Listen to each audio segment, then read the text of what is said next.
It's Sean. So you may have noticed that the podcast is a little late this week. You probably didn't notice, but I noticed. Here's what's going on. So I've never really edited a podcast before. I've never really done a podcast before. So this is all very much learning as I go.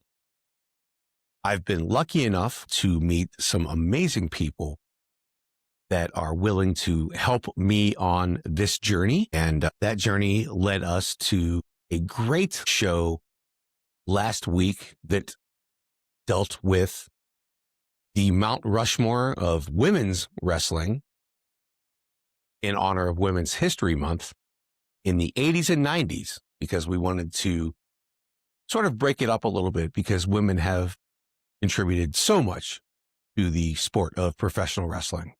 We wanted to make sure we got as much in as we could. So in my almost 30 years of being involved in the wrestling business, I've met some amazing people, and the business and society have changed dramatically over the past few decades. One of the areas that has changed the most that I've noticed is in the perception of women involved in professional wrestling. Now, keep in mind, this is 20 years before the divas revolutions and evolutions and all of that stuff. This is when women were largely seen as a sideshow, as an attraction to a wrestling card that remotely equal to the men or to the talent there. They were an additional thing. They weren't brought in all of the time. And quite frankly, they weren't treated all that great by the people that brought them in or the wrestlers at that time that they performed with, the men. So in celebrating that evolution, it is important to contextualize that a lot of things that happened back then, a lot of the protocols, a lot of the language, a lot of the treatments, a lot of the perception of women in the wrestling business was very different. By today's standards, largely unacceptable in a lot of regards. However, again, we're about celebrating the evolution of women in wrestling this month. So if nothing else, hopefully that gives you a little bit of a window into how far women in wrestling have come in the past 40 or 50 years. And I believe that conversation is very important to the business that I love so much, to the women who are crazy enough to want to be involved in this business, and probably most importantly, to the next generation of women that might be thinking about professional wrestling as an avenue and not as a stepping stone to acting or OnlyFans or modeling or whatever else life brings your way, to professional wrestling as an end, as a destination, as a, this is in my heart. This is what I want to do. And you have to be a certain kind of, a little wacky to want to do this. But it takes a very strong, very specific type of person to make that decision. And I'm friends with some women who were involved in professional wrestling in the 80s, and they have stories about their time in the business and how much different it is now. And I'm so excited to see them having a seat at the table now where they have an opportunity to sort of pass on their experiences and their knowledge to the new generation of professional wrestlers, not just women wrestlers, but wrestlers in general, because that's a story to tell as well. And I think that's important to acknowledge. So it's a little edited because I felt it was important to not detract from a great episode that celebrated women's professional wrestling, because there was some language that was a little antiquated or that was inappropriate by today's standards because, again, with the evolution of this business and again, society, we don't talk the same way that we did 30 or 40 or 50 years ago. So some of that language is no longer appropriate. I think, again, it's important to put that in context, though, of the discussion that we are having with the people that were there versus endorsing that as an opinion in 2026 in today's society by today's standards. I hope that makes sense because sometimes it doesn't to me, but that's sort of my thing. So thank you for understanding. Thank you for your support. Professional wrestling is, quite frankly, something that over the past year has saved my life in a completely literal sense. In a hospital bed almost 1 year ago to the day here, coming out of that coma, one of the things I committed myself to was doing everything I could to help the professional wrestling business now and to leave the professional wrestling business in a better place than I found it in the late 90s when I was lucky enough to get involved in professional wrestling. So without any further ado, here is a great episode of the Spiffy Sean Show featuring the unicorn talking about the Mount Rushmore of 80s and 90s women's professional wrestling. Thank you. There's nothing like the intro, like cutting you off like mid, like Right. spot where it's like, oh, I guess we are live. Hey, Yeah, everybody, this I is guess a we are live. 20-year glass from a dollar I mean, store. I listen. We got, I don't want to say angry letters, but we got like when I had a flight to catch in the morning, like, Yeah, listen, you got to make towns, man. You got to make the towns, whatever it and takes. Sometimes it takes red solo cups this time. So, okay, my friend said, "Can't wait first," but are we recording? I didn't know. But wait, well, it we're says here on. now. No, I'm talking about I always check the tubes. Yes, we are. We're recording on the We're tube. live. Yay. All right. I think we are anyway. We're on the tubes. What what a 48 hours I've had. Back Indeed. home. Oh, I'm back in the studio. I didn't think I'd be here. I thought I'd still be making sounds in the beautiful state of Florida, but if you know anything about Florida, you know it's pretty unpredictable pretty much all the time. The great thing about you know, my rolling with the punches lifestyle is I can hop a flight back home. Thank you, Delta, for adjusting with me, and then I get to do this now. My disclaimer for this week specifically is that we are experiencing a massive windstorm here in the Commonwealth of Pennsylvania that has been knocking my power out all night long. So if that happens, we will finish the podcast with our own selves here and upload that back to the YouTubes and the MySpaces and wherever you get your podcast from. And by the way, please like and subscribe and leave us a 5-star review. We need it. It's nice. I mean, we like having people listen to us. And we do appreciate you guys being interactive. It's one of the cool things about this podcast is one of the reasons we want to do it live is to give you guys a chance to participate in these shenanigans as they unfold because there is not a whole bunch about this podcast that we have really practiced or rehearsed or scripted or any of that because we never know. Except this one we know simply because this was a very important podcast for my co-host Jaeger, and let her talk a little bit about what Mount Rushmore means, the general rules for this, and why she picked this topic this week, which I just found out about too. You say that every time. Hi, baby. Every time it's true. So this week we are going to discuss our favorite 80s and 90s lady wrestlers, as they were called back then. So I always say that the Mount Rushmore has 5 heads and only one's a girl, but because it is You Women's don't say it. The History History Channel says Channel it. says it. History says it. Yes. And, we're gonna go by the History Channel. But we're gonna do this in halves. So right now we're gonna do the 80s and 90s. And then we are going to go next week, we're gonna go into the current time. So that get your head moving on who you wanna put in your top 5 heads.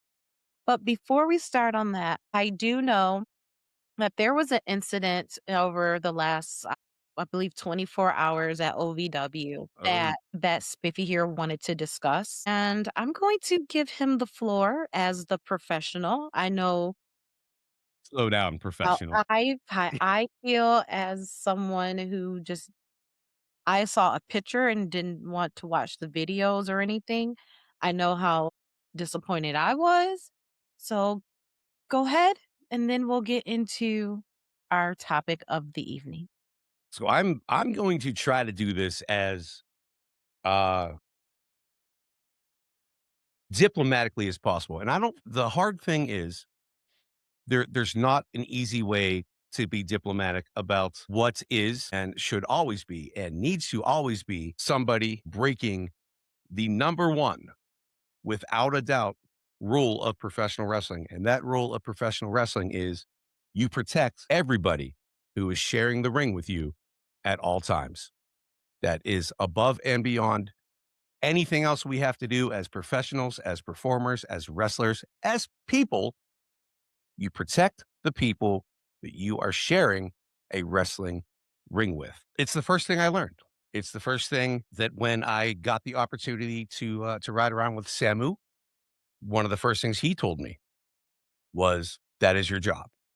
The importance of that, especially back in the late 90s, was that we were often sharing the wrestling ring with old timers and legends, but also with a lot of newer talents. And one of the things that back then was very important is you had to trust the local talents or the enhancement talents or the whoever, I am that week with your names. The guy bringing in that were just on WCW television or former WWF champions that are still wrestling on independence. You have to protect everybody who is in the ring with you, and that does include the referee, by the way. It's one of the things that I've kind of uh, been a little upset about for years, and that's the sort of declining level of respect that not only fans but the boys have for third man in the ring with you. I say man in the general term because I know there are amazing female referees now as well, but I'm speaking in wrestler terms in the royal sense of we. But the third person in the ring with you is also part of that match. Being part of that match means they are also part of everybody else's responsibility to protect during that match. I think that was as nicely as I could say that. Trained, that again, the first thing they teach you in training, number one job, day one, protect the other people in the room with you at all times. When you see guys not not catching somebody doing a stupid dive, and I say stupid dive because things like what happened on Thursday night to a young referee who just was doing a ref bump, it doesn't always have to be that, boys. You can still get it over with less sometimes, where you're putting people at less risk, and it's selfish, and it's stupid, and it's going to ruin the business because what's gonna happen is you're gonna have incidents like that pop up, and then all of a sudden, you're gonna have athletic commissions and Congress people saying, "Well, who is regulating this? Who's policing this? Who's making sure that these kind of things don't happen?" And it's gonna be because you had to get your shit in.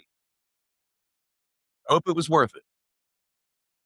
All right, now I'm getting hot. See, I thought I almost got out of there. I almost got out of there before I got like, Well, the good thing is on this screen, you're froze. son of a So bitch. we couldn't see you like go, now you're back. But no, thank you so much for, saying that. Like I said, as someone who is in the business, being able to critique it in a way that, you know, It you didn't go ham, as they say. You talked about it appropriately, and it's unfortunate that these types of situations are, continuing to happen. The one with who was it, Rampage Jackson's son? And whether that yeah, was a which real whether that was real or unreal, it just still didn't sit right, you know? So, it's a matter of respecting each other. Everyone's out there doing a job, and, um, it's not it's not a cakewalk. Literally, as soon as you put your foot in that ring, you're putting your life on the line. But you you're have that trust in somebody else. You're putting your life literally in somebody else's hands when you do that. Literally, that's what you're doing. And what's gonna happen, and I hate to be like that old grizzled veteran saying these guys, damn kids, and blah, blah, blah, they gotta slow down. But here's the thing. Somebody's going, it's going something bad is going to continue to happen. And then what's gonna happen is there's gonna be no more wrestling. Yeah, like And Scurvy Dog or is saying over here, the commission's going to drop the hammer on them. and the hard thing for me is that the guys, the wrestlers that were involved in that, were all, I'm going to say allegedly 10-year veterans and they've been around the business for a while. And They should quite just know frankly, they should have known way better. period, just as And a human. yeah, and there's, you know, I go to an event and I don't see a first aid kit, so I can only imagine how it would be if I was there. like, my first thing that I thought of was from a a talent or an agent perspective, a producer standpoint, like, okay, if that's the spot in the match where that's what's supposed to happen, hypothetically, that referee is supposed to, at some point after they go through the, whatever for a few minutes, is supposed to get back up and eventually count to three, right? Because there was no other referee that was on standby. There was no other. So the actual match was supposed to keep going on when that ref took that bump. He's gonna take that big of a bump, a referee, by the way, not, a worker. He's gonna take a finishing move and then pop back up a few minutes later and be with it. So just the psychology of it and the actual thing and it on its face is absolute dog shit. And Glad whoever I allowed that to be the spot should be in as much or more trouble than the wrestlers who went out there and did that. Because whoever was going over that match with these kids, I say kids, 10-year veterans, whoever was in charge of making sure that match was gonna work right should also be in trouble. And in fact, he'd probably be in more trouble for saying, "Hey, man, it's a referee. Why don't you just like give him a little tap, like an inadvertent, like whatever." He'll. It's a ref. The whole point of the presentation is like you're hitting a non wrestler. You're mhm. hitting a civilian. You're hitting a guy who's not a trained professional. He's 5'6". He's 140 pounds. So if you hit him, you know, like it's a shoot, what could happen is what happened, and you have to protect the people that you are in the ring with. Yes, Anyway, absolutely. let's first and foremost, Let's wash it off. Dallas is a young man's name. He is recovering. He's going to be fine. I hope there is some sort of GoFundMe for him at some point, and I hope that OVW, where this happened, and I'm sorry to even bring up their names because I don't want to even give them that much publicity, but that used to be where that's where John Cena Yeah, uh, that learned was how the to wrestle. That's easy where Brock training Lesnar spot. learned how to wrestle. Sheldon Benjamin, Randy Orton. That's where those wrestlers came from. That promotion, that organization. So Well, it's out there now in Dallas. You definitely are in our thoughts and prayers, and, take care of yourself, and I hope and if this you're watching this and you're watching that and you don't understand why, like I saw like a guy who is a wrestler post something about like you don't know how you would react if you were in that situation, and I was like, well, yeah, you do, because rule number one is you protect the guys you're in the ring with. So I know exactly how you're supposed to react to that. So like I almost, I wanted to be questioning who taught him that you don't know what to do in that situation because you do know. You do. and I'm just wondering who was over that particular portion, because that was quite irresponsible, and again, Dallas, you are in our thoughts and prayers. Take your Listen, time back. oh god, I Rip Rogers yelled at me because he tried to leave me a voicemail on my phone's full because I haven't checked my voicemail since 2012. But Rip used to be one of the guys that ran OVW. Cornette also was one of the guys Yes. that used to run OVW. I cannot wait to talk to the Hustler or to talk to James E. Cornette to see what their reaction is going to be.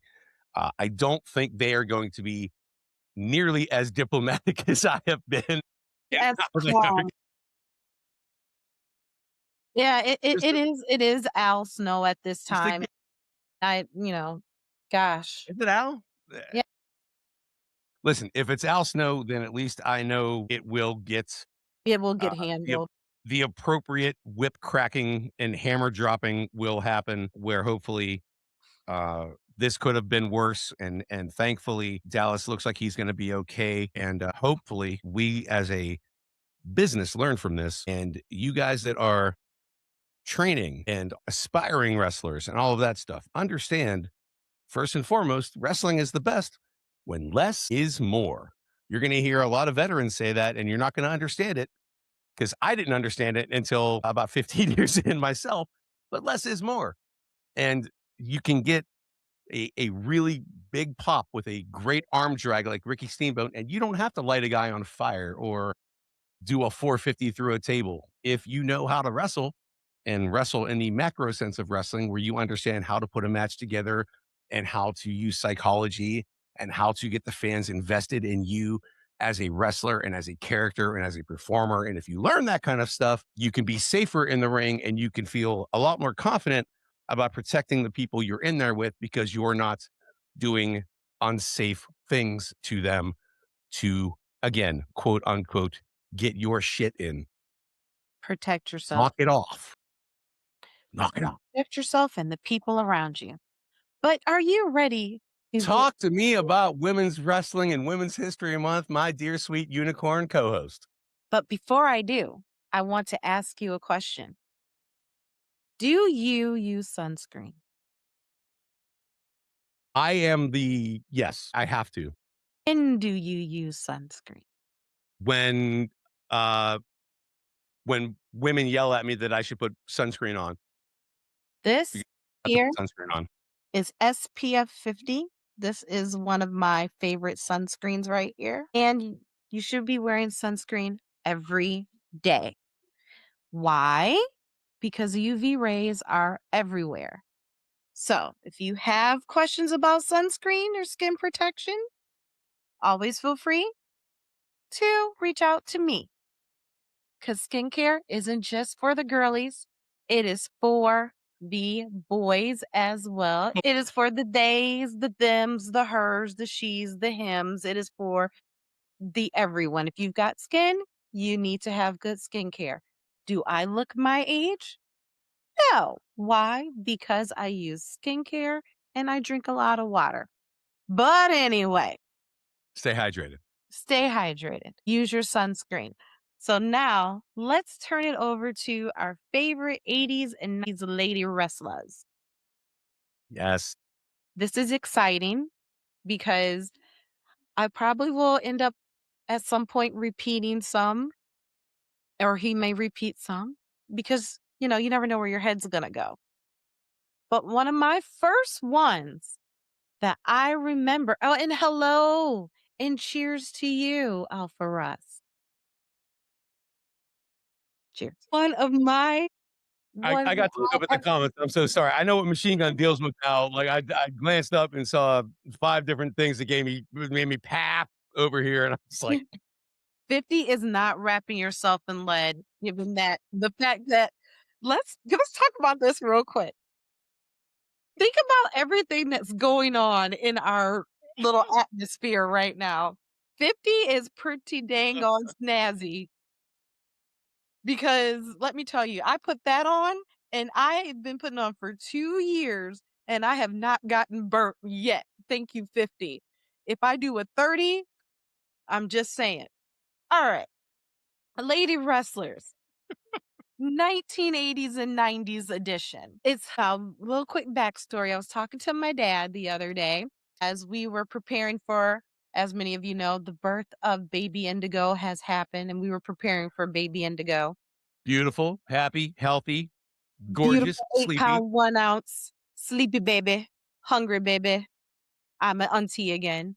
But as we were preparing for her and me thinking in my head how I'm going to get her to watch wrestling, my dad goes, "Do you realize you've been watching wrestling since you were 2 years old?" And I'm like, "I don't remember this." And he's like, "Trust me, you have." I'm like, "Well, thank you." But the one person that I remember, whether it was from watching her on TV or in the cartoons, was she in the cartoon? I think she was. Wendy Richter. She was in the cartoon. She was the that was it. Wendy Richter was the I want to say, well, definitely for, well, I don't count Moolah, and I won't for a lot of reasons. She was the first, like, women's woman superstar, like, on that was rock and wrestling. That was Wendy Richter, that was Cyndi Lauper. It was the first time that wrestling had gone mainstream. This is mid eight like, 84, 85, I wanna say, the birth of in wrestling that was Rockin' baby. it was transformative, and that was Wendy Richter, and that was with Cyndi Lauper and Captain Lou Albano, and that was when Cyndi Lauper was on MTV, and MTV actually played music on MTV. Look it up, kids, they did. The M actually used to Simpler stand for time. music. It was music television. I know. It wasn't just Kardashians and pregnant 16-year-olds. They actually played music sometimes. Back when you can walk into your local J.C. Penney and see a music video that you had no idea who that group was, but then boom, they turn on Michael Jackson and you knew who the heck was on there. And they do still exist, but yeah, yeah. You're just noticing that, yes. Listen, as long as my audio's okay, Audio is um, wonderful. alright, when we get back to it, I'll, that'll be, you know, local Well, we're gonna recordings. be little avatars just talking. It's all good. Well, listen, at least I sound pretty, and that's the important thing. See? There you go. Silver lining. Who is Nobody's one looking of at me your anyway. I don't wear SPF 50. I don't look nearly as young as you favorite do. and does not look her age at all? You could tell me you're 29 and I couldn't say anything about it Dear because God, I remember 29. I well, first of all, I know just you don't ever ask a woman how old she is. 'Cause 29. I'm moving again. There you go. Yes, you are moving. Who's your number 1 pick for this episode? Uh, who'd you pick? I did I forgot Wendy. that we had, I forgot we had a topic. He's a When, 90s, go further. no, listen, Wendy is without a doubt. I don't think you can make an argument that Wendy Richter is especially in that era, the impact she had on ladies wrestling. I am going to go with a young lady that I met as Medusa Michelli. You may know as the Thunder Ooh, Blaze, I like that but one. Medusa through like, while Wendy was doing what she was doing in the WWF, Medusa Michelli was a wrestler in the AWA and became obviously a huge star as the women's champion in the WWF. And then one of the most iconic moments in women's wrestling history or wrestling in general history is when Medusa shows up on WCW Monday Nitro with the UWF Women's Championship and throws it in the garbage on live TV. Still can't get over it, but it was like it was transformative. It was that was like before we knew the term forbidden door, 'cause all that was forbidden door, but not really, like, it was fake forbidden door. Yes, and WWE still has nightmares Or, about they don't know what that or woman's gonna do. that Rick Rude showed up on both shows on the same night, or when Right, Lex Luger showed up the day right. after. I'm like, how you guys don't have this I was stuff? like, You're a bit. "I'm so confused sitting in my dorm room. What's going" But that was the well, that was the beginning of, well, the Attitude Era as a whole, but also that was the first time where the lines between reality and wrestling started to get blurred. Because Yes. the old traditional kind of values in professional wrestling had been chipped away at since the rock and wrestling era, since the WrestleMania era, since the death of the territory system in professional wrestling that all kind of happened through the 80s into the 90s. This was the first time that we saw like that, oh my gosh, I don't think she's supposed to be here. Yeah, Like that was like trippy. kind of thing. That was trippy. I like that Alpha Russ, Bull Nakano. That's a great pick. But for my number two, I'm gonna have to go with someone who scared the shit out of me at some point. Other times I thought she was the coolest lady in the world. Sherry Martell. You son of a bitch. I know. She was scary Sherry, I sensational almost think Sherry. Just also wrestled in the AWA. yeah, Sherry Martel was back before she was one of the greatest valets. I hate to call her a manager, but she was definitely not a she valet. was just it.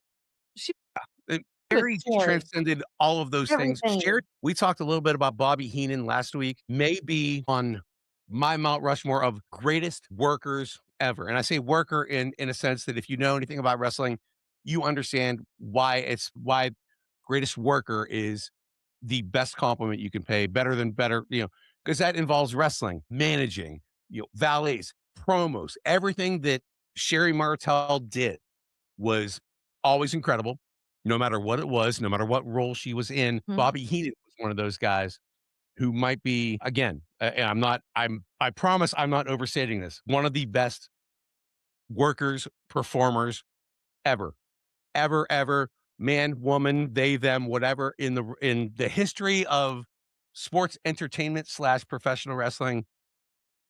You took my number two pick. I should have picked her first, and I'm mad at myself for not doing it. It's Yeah, all right. I'm mad. All right, what do you got?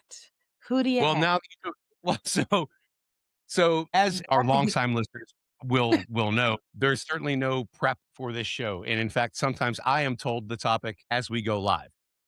This being one of those kind of weeks, you started talking about I love scary wrestlers, and my ADHD went off, and I thought you were gonna pick this young lady. So I will take Luna Vachon. who's next. You picked mine first. You started this. I don't want this to be this way. I did everything I could to not make this a problem. Like, With oh, lust in your eyes. yes. I know I don't make me get the shoe again. She scared the shit out of me. And can I tell you Well, something that I just found out? what That did was you real just and not real tattoos. the veins and stuff? Yeah. No. I Um, honestly, all these years was like, that was what I was like, "This is a crazy lady." she Absolutely was, by the way. terrifying. Absolutely terrifying. Hence the reason why all these years I thought those are real tattoos. If you wanna talk about blurring the lines, Luna Vachon was somebody who did that before that was a thing.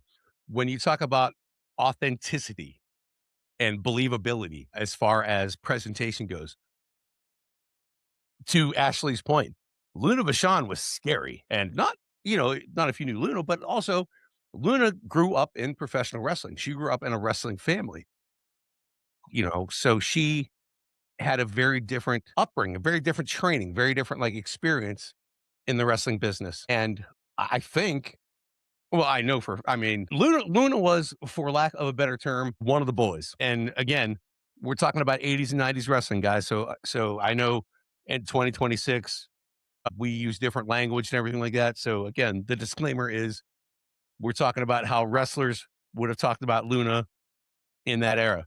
They would have said, she's one of the boys. Leave her alone. She's one of the boys. And that in that era was one of the biggest compliments you could pay, especially to a woman's wrestler who at that point did not get nearly the respect that they deserved. And that has evolved, thankfully, since then. But in that era, that was a big deal to be one of the Yeah, boys. And Luna, much like Sherry, was one of the boys abs and terrifying. And Luna can work her ass off too. And when they let her, and that was, Luna unfortunately was a victim of an era where women's wrestling was not presented that much on television. And when it was morphing into the sort of, the bra and panties era of yeah, divas and things like that as the 90s became the attitude era and so forth. But yeah, Luna was incredible and scary for sure. And and what makes this so hard is because it's like those 4 women, those were the ones you really saw. They were like those the big highlights. So then you have to sit back and you're like, well, who else was it that wasn't in a bra and panty match? Or didn't start off as a dancer at that time, or 'cause I literally said wrestler, I didn't say ballet, and that's why Sherry made it because she was a wrestler.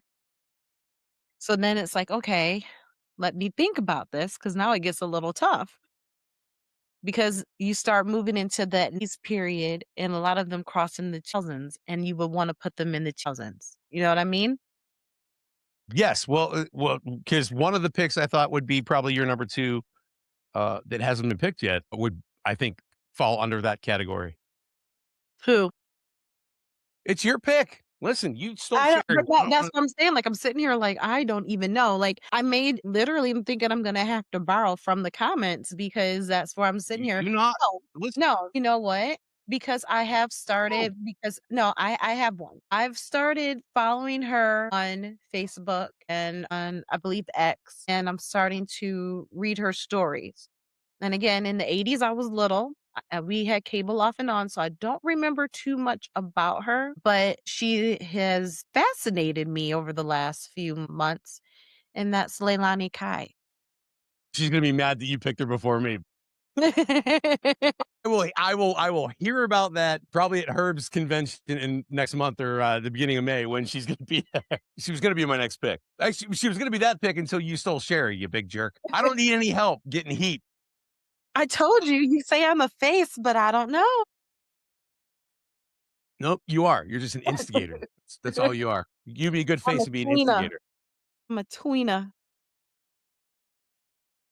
Wiener. Why Leilani Kai? Because Just if we did her a female wrestling, especially for like a tag teams for the Jumping Bomb Angels, would and that era of women's wrestling, Leilani was great and still great. And I think she just posted about winning the NWA championship and how important that was to her, who never had a chance to wrestle for the NWA really at that level back in the day. But like, I'll say this as one of the first persons of color as a lady wrestler to be represented on television. That is very transcendent.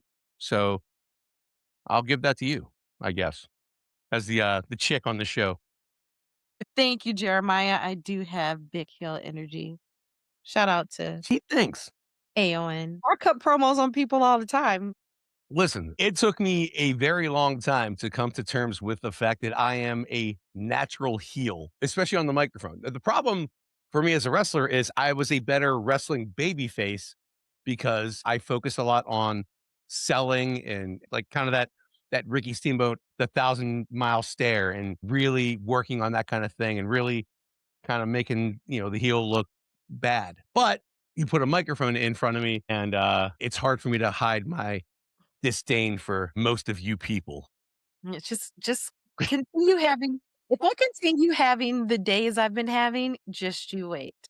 It's the hair. People, if you want to find a reason to hate me, this guy out there with this dumb hair and his stupid gallivanting all around the world, getting to perform in places that aren't cold and dark and whatever. I know. Trust me, I know. I hate me too. No, I'm kidding. Alright, where you going? So I was going to say jazz because jazz started in the I thought that'd have been a And little she more was your on pick. there. She was Yeah. on there for people scared the shit out of me, yep. I'll leave. No, no, you do it. Literally, that was this an absolute shoot by the way. Rip Rogers just messaged me. If your screen was active, we could see that, but no, your screen is, like, stuck. This windstorm is really taking my tag team partner out of the game, and I really wanna see his screen right now. Oh Christ! Did it lose me again? All right, I'm back. Alright, let's see the screen. But as long as I sound as pretty as I look, that's all I need. I wanna see the text messaging screen, but he froze again. Rip is mad at me.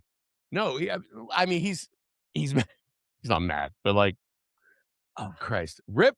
Actually, let me ask the Put him hustler. on speaker! No, no, no.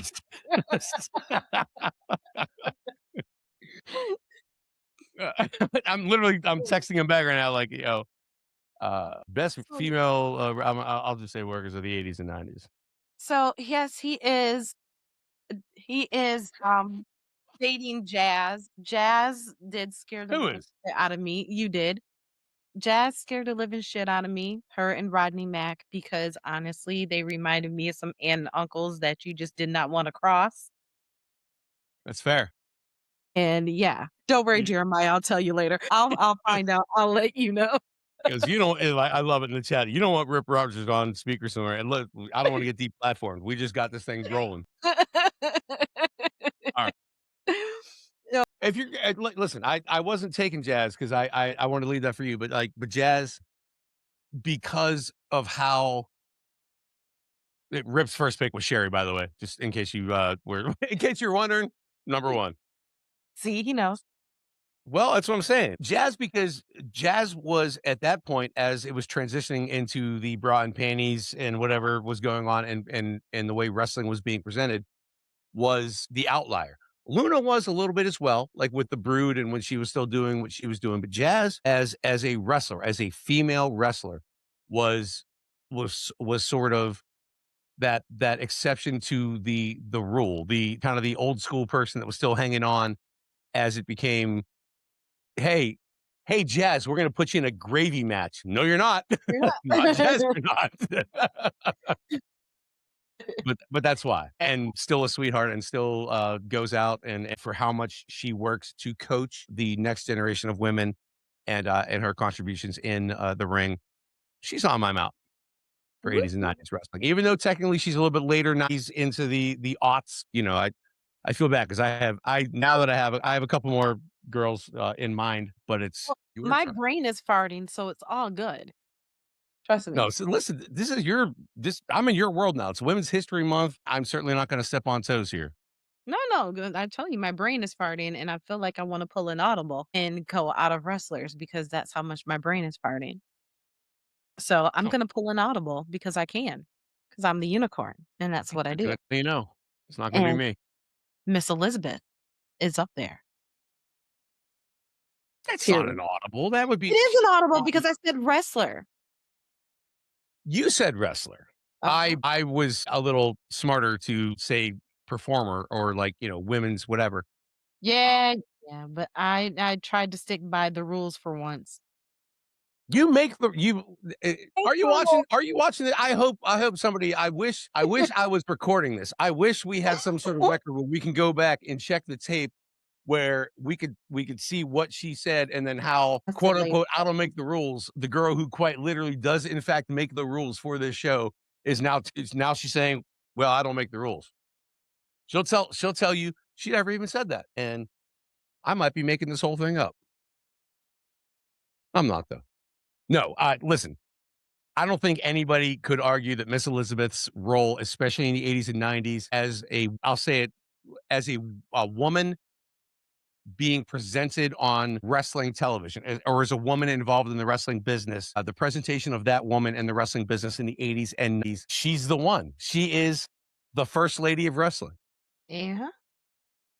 So I Yes, don't and think you need to even call an audible for that. She just is, that was the her getting a chance to work with Sherry was phenomenal. as a kid, getting a chance to see like that different presentation of Miss Elizabeth, class, grace, beauty, just glamour like that, and then as Brutus Beefcake, scary Sherry, Sherry. and having scary Sherry be the antithesis of Miss Elizabeth. When I talk about professional wrestling on like other podcasts that aren't like wrestling centric, or even as I give like interviews, like whatever, when I talk about wrestling, I talk about it in terms of like good versus evil, because that at the heart of it is what professional wrestling is. It's a play where you've got the baby face and you've got the heel, and it's not rocket surgery. And I know 2026 they try to make it rocket surgery sometimes, and you're just overcomplicating what is at the heart of everything, a good versus evil story. And there is not a better good versus evil. If you know nothing about professional wrestling, if you knew nothing about Miss Elizabeth or nothing about Sensational Sherry, and you put that on your television for 2 minutes, you'll know everything you need to know Preach. about that feud, about those women, who you're supposed to like, who you're supposed to not like, and Preach. that is being a good worker. You don't have to be in the ring getting hit in the head with chairs to be a good worker. Miss Elizabeth is a great worker. I don't think it's an audible. She should be on everybody's Mount Rushmore. You're so much smarter than I am and everybody else, and now I'm mad. Buster hated seeing me coming as a kid because what videos do you think I grabbed all the time? The wedding and the return of Miss. Elizabeth, will you marry? And then she comes back with, "Oh, yeah? Give me a movie. I want a movie that had a better, like, like, where Yup. the guy hits the girl than that moment where Macho Man drops to a knee and proposes to Miss Elizabeth. You know where you were. You know when that happened. You were there. Felt You were there. about moments. If wrestling's about feelings, about making people feel, tell me something that has a better like that. Tell me, like, if we were actually doing an audible and doing a Mount Rushmore of wrestling moments, that might be number one. That might be number one as far as like wrestling quote unquote moments in the history. And I'm not talking about 80s, 90s, in the history of wrestling, period. From That might lust be one in of your my remote. eyes to the wedding. Blockbuster hated seeing me coming because I got them all. I would just I love you rotate them going Coliseum home video days. Like you're going old school, like where it's like the problem was I could either get one Super Nintendo game or one wrestling tape. And I, you know, my family, I had to pick. And I knew that the wrestling tape was only like a couple hours. And I knew that I could play Final Fantasy for way, way longer for the 3 days that I could rent a video game in the 90s. It was a simpler time, kids. I think there's still one more blockbuster left. If somebody, you might need a ruling on this, but there was literally up until like recently, or maybe it's the last one, but there's a couple blockbusters still in like Alaska, like for real. Like they're still around, or they were until recently around. Somebody in the chat fact check me, please. Well, I'm checking now. Bend, Oregon. There's still one in Oregon. Okay. Yes, Makes we sense. are. Yeah, me and Jeremiah got it at the same time. The last remaining Blockbuster is located in Bend, Oregon, and has been the final store using Blockbuster brand since 2019. It's independently franchised. Okay. Thank you very much, Internet. So now that we have allowed the Lady Elizabeth, where are you going? I'm here. No, Catch no, up. I'm like, no. Yo, what's up, my good brother DJ Daniel Dominguez? We got a real DJ in here. Oh my God. Yo, DJ, what? My God. So where are you going? Where are you going with your pick? I will. I know, like All I'm right. over here going, who's left? So no, no, no. Where Listen, can I go? first, I would not think that I would be the guy like leading the Women's History Month discussion on Which is wrestling, quite but all right. here's the thing. Hey, I'm not. I just got warmed up. I need a better like REM drop. We need. No, this is where everybody's at. Yo, Let- just to, again, because this is a live show and we have no format. Rip just said we're because Rip did in fact back when OVW was John Cena and Shelton and Brock and Randy Orton and that level and the Haas, Charlie and Russ and a lot of the guys when I was coming up were wrestling there. Yeah, I guarantee you, and confirmed by the Hustler. I'd have thought somebody was, yeah. he's coming in hot. Well, an old timer would have thought I would have thought somebody was ribbing me. Is how Rip kind of put it. Like I would have thought that was somebody was messing with me, like at a house show, like where there's no way that's a real thing. And And the yet, fact that it wasn't is a bit of a problem. But yeah, okay, so I'm gonna open up a can of adolescent spiffy worms here, and I am going to pick. The weird thing is now a friend of mine, somebody who I get to see at conventions and things like that. I'm going to pick a young lady named Hollywood. Oh, There used to be yes, a there used to be an all girls professional wrestling company called was. the Gorgeous Ladies of Wrestling. Night night. Run Yeah. by the great Dave McClain, who is still involved in wrestling in the Las Vegas area. He does women of wrestling. So if you see WOW on television, that is the gentleman that brought women's wrestling to syndicated television back in the 80s. Hollywood was my very first crush as a I and why. You were a heck of a lip gloss. she She had a very innocent face. did she listen, Hollywood and Vine, my first favorite girl tag team. Um, I was a kid, and Hollywood still goes. If you go to the Cauliflower Alley or some of these things, she still shows up. She still looks amazing, by the way. So it's like I feel weird like having to avert my eyes. Like that this young lady is still just so hot and the sweetheart too. But like that was the first like because understandably in the 80s there wasn't like that glamorous presentation of women's wrestling at that time. It was Moolah. It was like actual like lady wrestlers and stuff like that. Mhm. They weren't divas. They weren't models. They weren't that wasn't what women's wrestling was at that point. And most of the women in Glow weren't that great of professional wrestlers. 'Cause they However, trained to be wrestlers, but then they end up becoming wrestlers. but there were a few. Yeah. Hollywood was one of the few that actually looked like she can kick ass and could. Tina Ferrari, who was going to be on my list as well, but I picked Hollywood just so she didn't yell at me at the convention. But Tina Ferrari, Tina Ferrero, Ivory, I forget what else. Pulling names that I could possibly pull. It's all that was all one name. It's just different name. Like, but that for women's wrestling, especially as a kid, that was something that didn't exist. And I know there are folks that will take a shiz on like Glow or take a dump on WoW as not being quote unquote real women's wrestling, but you you had Hollywood and Ivory and awesome Kong was there, and there was you had like and WoW has Willow Nightingale was in WoW. My She friend Ray was. Lynn was in WoW. Santana Garrett is in WoW. Like you can still Yeah. have that presentation and be women's wrestling or whatever like that, and have it be in that sort of different universe. To kind of like put it that way. And that was the first time I got to see that. Like, I remember the commercial. Hey, I'm Hollywood. Sure, I like to party, but I don't do drugs. I didn't do drugs because of Hollywood. Thank you. Thank you, G. Thank you, Jay. Appreciate you for keeping And me on the straight and narrow Hollywood when I was a child. Hollywood and her daughter will be at WrestleCon here in Vegas. So if you come out, you may be able to meet her if you haven't met her. And No, listen, it's, but I wanted to kind of give you the curveball there, just to kind of I like like it. I the like the hard thing curve. about. Thank you.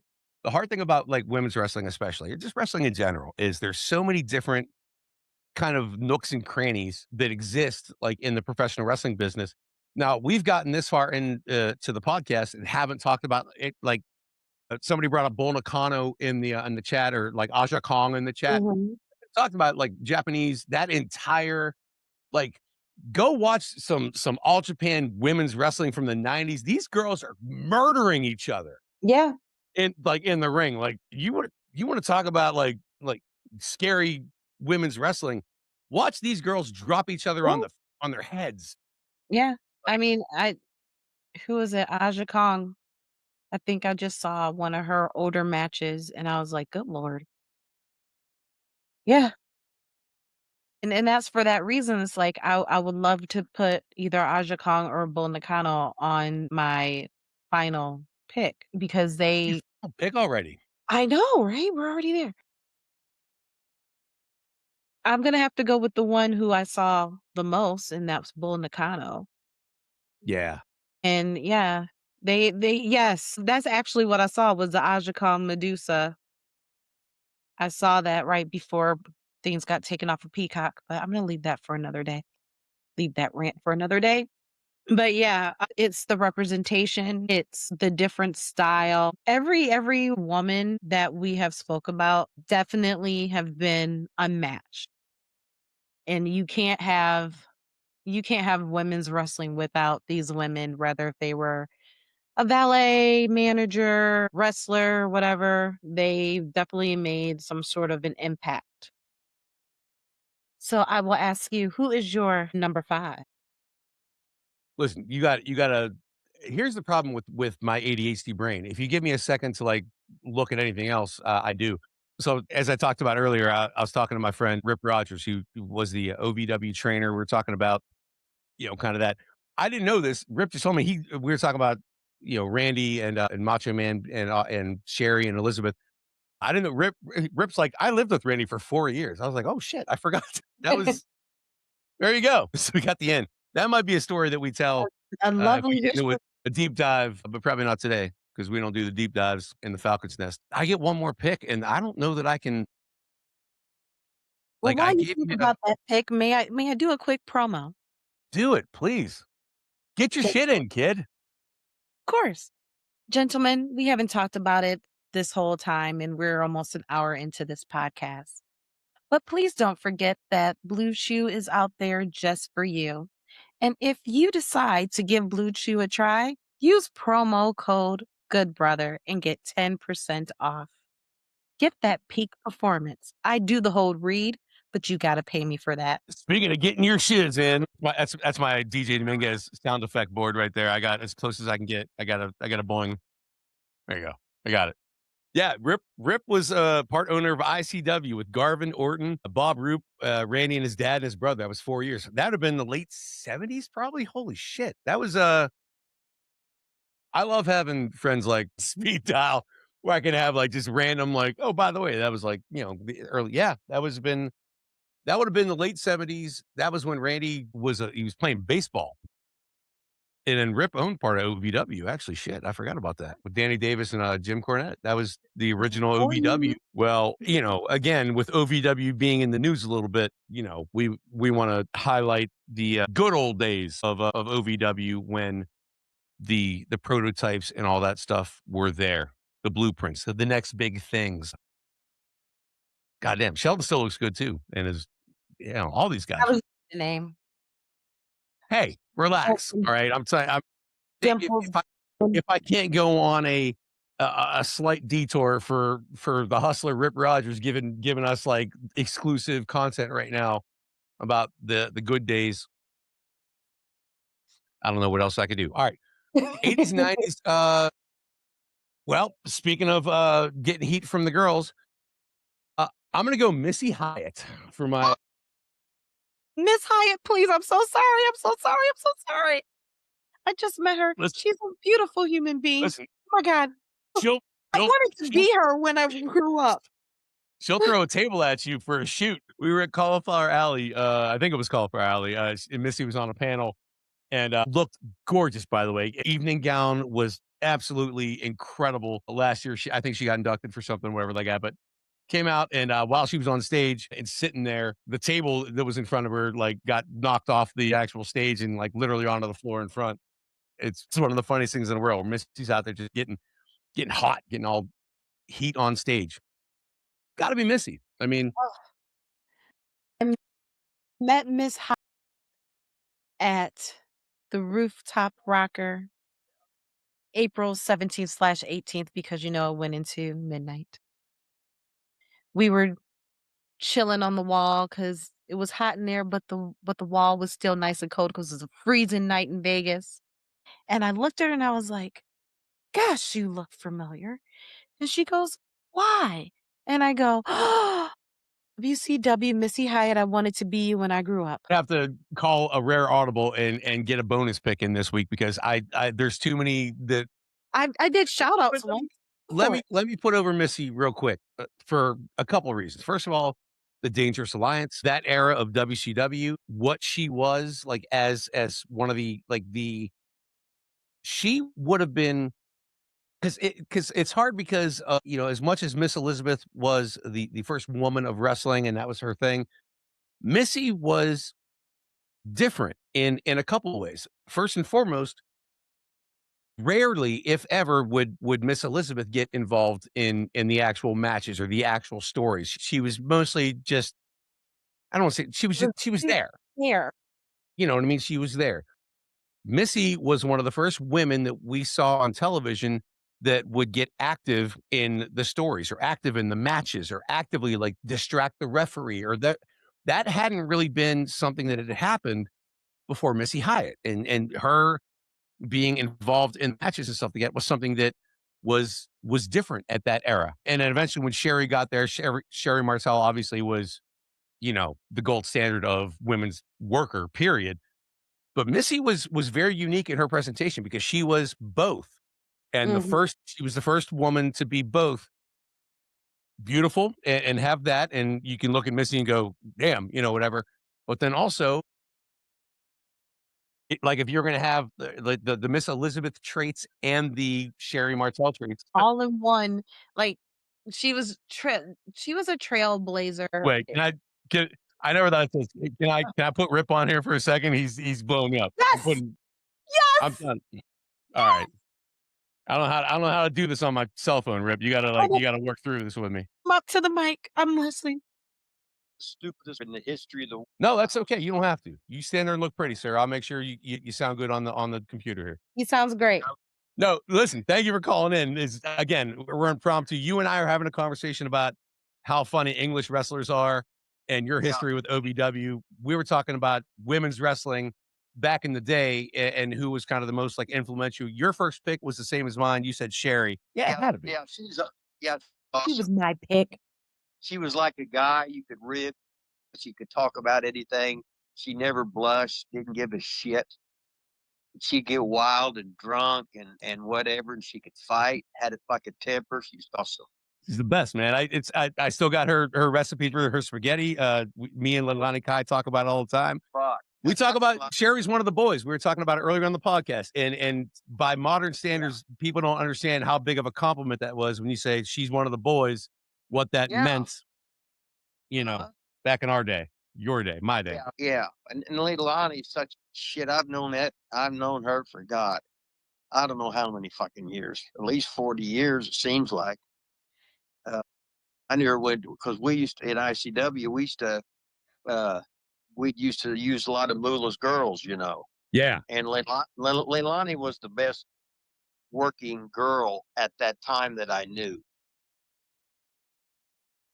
Well, she could work. I mean, Judy could work. Judy, I mean, they were great, and Yeah. you know, Yeah. but we were I talking. trained I trained Serena Deeb. I trained her like a guy. She wrestles I like a trained guy. her. Yes. And see, nobody can keep up with her. I had her going to she had two jobs and I was making her do double classes. And I yelled and screamed. I said, I gotta make you fucking great, you know. Again, Yeah. as a compliment. So like we're trying to talk. Serena, uh, I wouldn't count her as an 80s or 90s wrestler because that was a little later than that, but she was still hell. She's still probably if you talk about a worker, talk about the term that I would use as mechanic. You talk about a wrestler who was fundamentally sound, who you could trust with anybody in the ring that you put her with. I'll give her an honorable mention because the Hustler said so. I had this conversation with Malia Hosaka, who is definitely not. See, Malia does not care for. I love her. I love her too. First of all, Good. she could drink whiskey with me and Yeah. keep up with me. She's all right. But we were having Yeah. this conversation where she was having the same thing where women nowadays might get into wrestling for as kind of a stepping stone to something else, to you know, Hollywood Yeah. or OnlyFans or whatever they want to do. And that's fine. There's nothing wrong with that. But like Malia was talking about back in the day, kind of that, you know, having somebody you could work with. And Leilani was always one of those girls, you know, especially coming out of like you brought up the Moolah kind of era and all that stuff. So hard to argue against that. No, she was and God damn, Serena was so good. She's still so good. Serena, she quit. She was an instructor at the performance center and she hated it We got to talk to Festus about this. They work together. because she talked about she wanted to be a wrestler, Yeah. but they wanted to be a teacher. So I keep in contact with her, but I said she's out there now. She is. Yeah, but anybody that's great in anything is out there. Not like you, sir. No, see, years ago, say it's you'd work usually 1,000 matches your first 3 years. Yeah. Now you're lucky to have. I've been working, yeah, 5 years. I said, yeah, you've been working 5. Now these guys, even the guys that are working on top are working 30, 40 times a year. You know what I mean? Like, first of all, your body's not used to that. Like, one of the things about working that much is you're in Stay in better most shape shape. for it. Yeah, you don't have these injuries when you're working more, which sounds weird to say, but No, it doesn't. It's perfectly sound. It's like if when you play football, you can't move the first 3 days. Then you're practicing or playing every day for 10 more weeks. Your initial soreness, if you hit every day, it's nothing. There's no fucking discipline. There's no storytelling. They're doing the same shit. How many times do they flip outside, they do their fucking moonsault, and everybody gets knocked down, or they got to go through a fucking table. They got to, it's just the same shit. And I can't watch that fucking product. this sounds you're saying almost well, you're saying the same thing that I said earlier in the show, probably a little more articulately than I did back then, but it's the message is the same. I mean, it's like, like we're talking about that kid that got hurt in an OVW where I was like, Yeah. why are we hitting refs with finishers? Like, what are we doing here where you have to do that and then you still can't, you know what I mean? Like, and they don't know how to adjust or they don't know how to say, oh, crap, that didn't go the way we thought it was Well, going to go. Now what? How do we get out of this? How do we, you know, protect the business, obviously, because we're old school guys and we would say protect the business, but also let's take it home and make sure everybody's going home okay. You know what I mean? Like, when I watched it the first time, I thought it was a rib. I yeah, just glanced at it, right? yeah. Then I'm seeing, because I said, wait a minute. Well, but here's the thing, bro. I mean, the first thing I said was two things. First of all, who booked that match that told them that spot was okay? I'm going to talk to them. Second of all, then if it's they're shooting that for TV, why does that ref not have an earpiece? Why does nobody in the back know that something's wrong? Why does nobody else in the ring know that something's wrong? Like, nobody's talking to anybody there, or the guys just want to keep getting their shit in, as you kind of put, you Well, know. that's what young guys want to do. But then again, when I was young, I got a chance to perform, right? I wanted to show people what I saying in 10 minutes or whatever. And the record was a 20-minute straight promo. When I give you a subject, I look at the ceiling. I said, that light bulb right there. Give me a 20-minute promo. 3, 2, 1, go. Right. Well, we were talking about this. Actually, Dolph Ziggler, Nick Nemeth was on the Talking Shop show last Oh, week he's and, fucking great. and was talking about that Great. and kind of that era of, we were talking about this earlier in the show, just about like selling and that kind of stuff Uh-huh. and how to go through that. And Dolph was one of those last guys that sort of understood that. And in my career, I was lucky enough to get to work with a lot of guys on top because I was just a good enhancement guy. Ashley wants to Yeah. know, as far as like women back in the 80s and 90s, like the old school like girls, is anybody else like you thought you mentioned Serena too, which I think is a great call. Like anybody else from the women's standpoint that kind of like got over with you? Well, years ago, Debbie Combs and her mother were the best. Wow, I forgot about Debbie. Holy crap, what a good call. Yeah, Debbie was 14 when she started working, right? You hear this? She would always work with Cora. Yeah. And when I ran towns for ICW, we ran usually 2 towns a night and sometimes 3. But the girls would always we always had girls and midgets because we had all these different towns. Yeah. And And that used to be an attraction. Women's wrestling and midget wrestling was an attraction back then. It wasn't treated the same as, men's right. wrestling. Yeah, it was once or twice a year was what it was with the women, and they were just so good. And Debbie and Cora, and I never told Cora finish because Cora She'd book it. was so good. Yeah.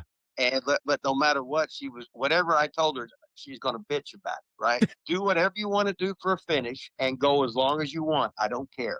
You got to Well, advocate for yourself, ladies. Hear that? yeah, Wrestling boys too. she would go.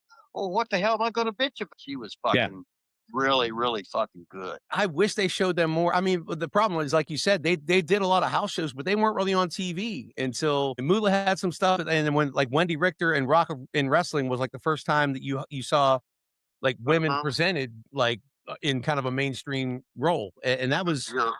Yeah. you know that didn't happen before then. Let me call you back, man. I thank you. Let me wrap this up. Let me take this home so we can talk more. All right. Gotcha, Sean. Love you, brother. Okay. That was And it's the there's hustler. I'm trying to think of words to put together for that. That was that was a lot. Listen, if And you want to talk like no scripts, we talked nope, about it. we don't script. We barely discuss what we're gonna talk about. No, we And did. that We that talked was about it. that was that. That wow. Now mind you, it's not the first time I've heard this man speak, but he was quite free. He was quite free, but We're I'm trying so to glad get clicks here. glad we got through our mountain Listen, the unicorn is the unicorn is the talents. We need somebody to be the draw. Like we need somebody. Rip Rogers is that guy. good To, grief. That just listen, happened, y'all. And so if you never know what's gonna happen on this show. that's incredible. I mean, listen. Disclaimer, the words stated by him were only by him from him and not the words of Spiffy and the unicorn. Listen. Like I said, a lot of listen, a lot of Rip's views were and have been expressed by me, not nearly as succinctly as the hustler might do that, but that is a legend. That is a Hall of Famer. That is a one of the most influential. And this is a shoot, by the way. I love him to death, but it's a shoot. He's one of the most influential people in the wrestling business ever. He's literally the guy who trained John Cena and Randy Orton and Shelton Benjamin and Brock He said what Lesnar. That's who this man is. he said Uh, what he said. That's all I know. He put a said little what respect on his name. what It's he said, damn it. What did you miss, what Daniel? did you You miss? missed an entire segment with the world famous Rip Rogers.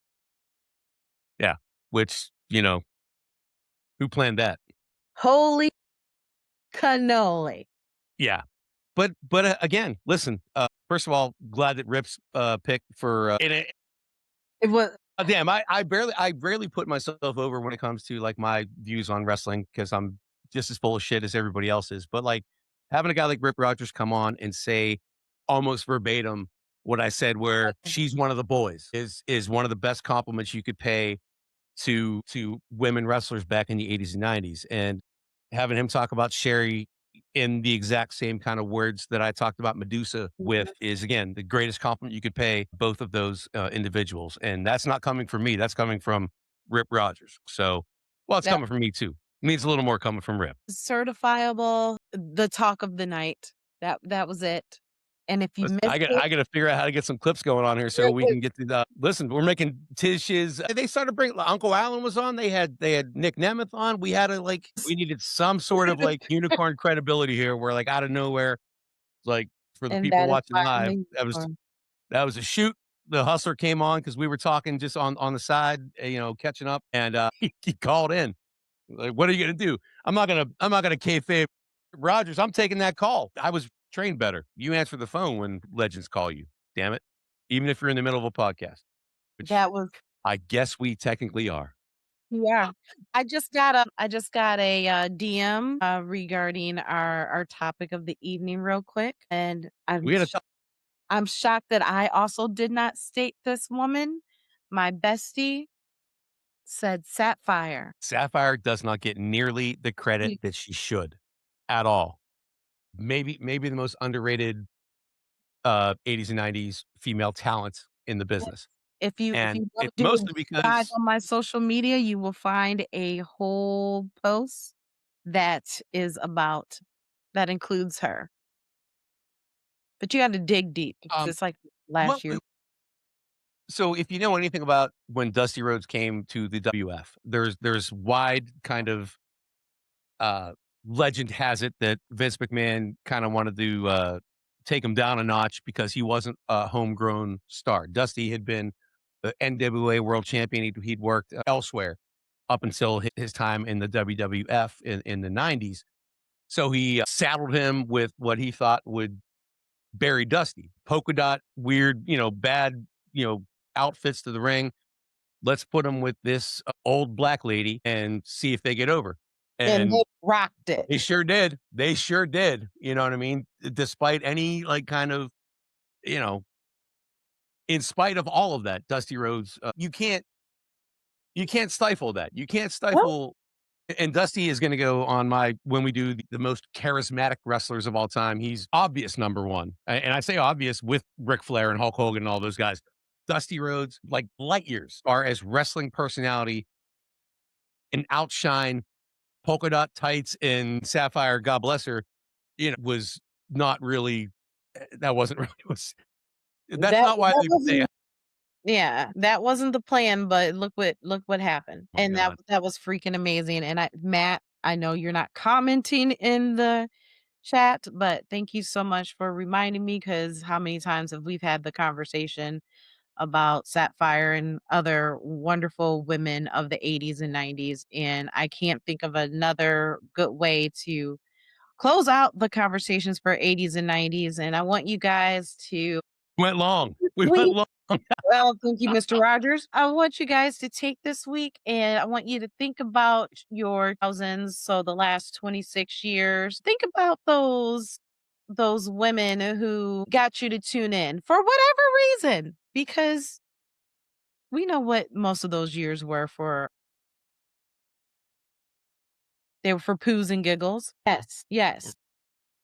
There were some who revolutionized and some who evolved. And yeah, so we're gonna talk about that. We're gonna continue this Women's History Month conversation. And also with next week being St. Patrick's Week, real quick. Quick shout out to our favorite Irish born wrestlers out there.